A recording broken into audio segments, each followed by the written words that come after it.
Et si le mot le plus utilisé pour libérer les peuples était en réalité celui qui les tient attachés? On t'a toujours dit que la démocratie venait pour sauver, pour protéger, pour éclairer. Mais personne ne t'a dit pour qui elle travaille vraiment. Parce que la démocratie moderne n'est pas née pour libérer les peuples faibles. Elle est née pour préserver les intérêts des puissants. Ceux qui contrôlent, ceux qui écrivent les règles, ceux qui gagnent, même quand tout le monde perd. On te parle de liberté. Mais cette liberté a été dessinée dans des bureaux, à des milliers de kilomètres des peuples qu'on force à y croire.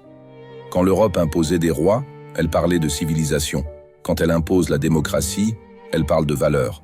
Mais dans les deux cas, elle veut la même chose, garder le contrôle.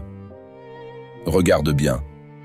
Pourquoi les pays les plus riches sont ceux qui respectent le moins la démocratie qu'ils imposent aux autres? Les États-Unis parlent de liberté, mais ils ont soutenu des dizaines de régimes autoritaires, du Moyen-Orient à l'Amérique latine, pour leur pétrole, pour leurs minerais, pour leurs bases militaires, pas pour leurs droits. Et quand un pays dit non, comme le Venezuela, la démocratie disparaît et les menaces apparaissent.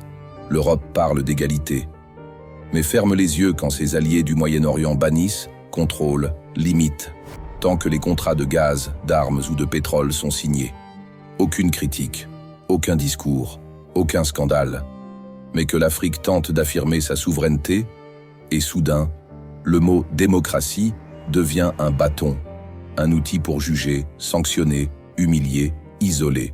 On ne te dira jamais que la démocratie n'a pas été pensée pour les nations qui se développent, parce qu'elle fragmente, elle divise, elle oppose, elle met les peuples en compétition avant même qu'ils ne soient unis.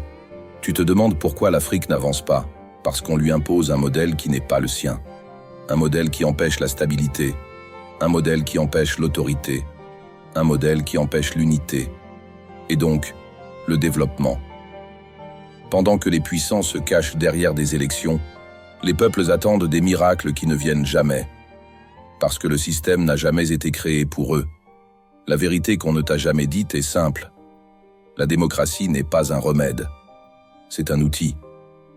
Un outil utilisé par ceux qui veulent que le monde reste organisé selon leur avantage. Et ce mot, qui devrait libérer, est devenu la clé qui ferme les portes aux nations qui veulent se relever seules. Dans la partie 2, on verra qui a inventé la démocratie moderne, comment elle a été utilisée pour transformer le monde, et pourquoi les nations qui la rejettent commencent enfin à renaître.